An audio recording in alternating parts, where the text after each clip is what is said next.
നിന്റെ ഓവറാക്കി. എന്റെ മോൻ എവിടെ? അത് ഞാൻ നിങ്ങളടുത്ത് ചോദിക്കാനുള്ള ചോദ്യമല്ലേ, എവിടെ എന്റെ ഭർത്താവ്? കല്യാണം കഴിഞ്ഞപ്പോഴേ തീരുമാനിച്ചതാണ് ഹണിമൂണിന് ഗോവ തന്നെ വരണമെന്ന്. അങ്ങനെ ബുള്ളറ്റിൽ കയറിയിരുന്ന അങ്ങോട്ട് വണ്ടി സ്റ്റാർട്ട് ചെയ്തില്ല.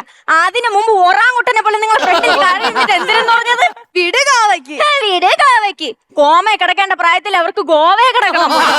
എന്നിട്ട് ഇവിടെ വന്നിട്ട് ഞാനും മനുവേട്ടനും കൂടെ ബോട്ടിൽ കയറാൻ പോണെന്ന് പറഞ്ഞപ്പം അവർക്ക് ചവിട്ടണ ബോട്ട് വേണം എന്ന്. ആ കാല് വെച്ച് ചവിട്ടാനും പറ്റൂല.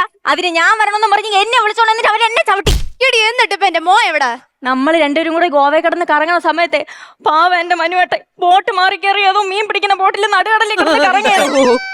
അവൻ അങ്ങനെ തന്നെ വേണം. എടി നീ അവനെ കറക്കി കല്യാണം കഴിച്ച് കല്യാണത്തിന് ശേഷം അവനെ ഇട്ട് കറക്കണ്. നിങ്ങളും കൂടെ ഗോവയിൽ വന്നതാണ് ഇപ്പൊ ഇത്രയും പ്രശ്നമായത്. ഞാനും ഒന്ന് ചില്ലാവട്ടെ. നിങ്ങളെ സ്വഭാവം അനുസരിച്ചേ വൈകാവെ ചില്ലാവുകയും ചെയ്യും, ഹാരവും വീഴും.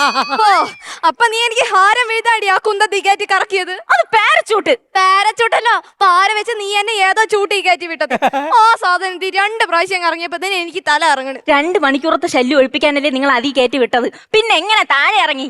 ഞാൻ ആ വലിയ ബലൂൺ കുത്തി പൊട്ടിച്ച് കാറ്റൊക്കെ കളഞ്ഞ് താഴെ ഇറങ്ങി. അയ്യോ, നിങ്ങൾ ആ പാരച്ചൂട്ട് കുത്തി പൊട്ടിച്ചാ ഇനി അതിനൊക്കെ ആര് പൈസ കൊടുക്കും കളവി? നിങ്ങൾ ഇനി ഒരു നിമിഷം ഇവിടെ നിന്നു അവരുത്. വാ വീട്ടിൽ പോവാ. ഞാൻ ഇപ്പഴൊന്നും വരൂല. എനിക്ക് ഒരാഗ്രഹം കൂടെ ഉണ്ട്. ആ കടല് കണ്ട അതിലെനിക്കിങ്ങനെ ഒഴുകി നടക്കണം. അത് സമയം കൊടത്തി കെട്ടി ഇങ്ങനെ ഒഴുക്കി.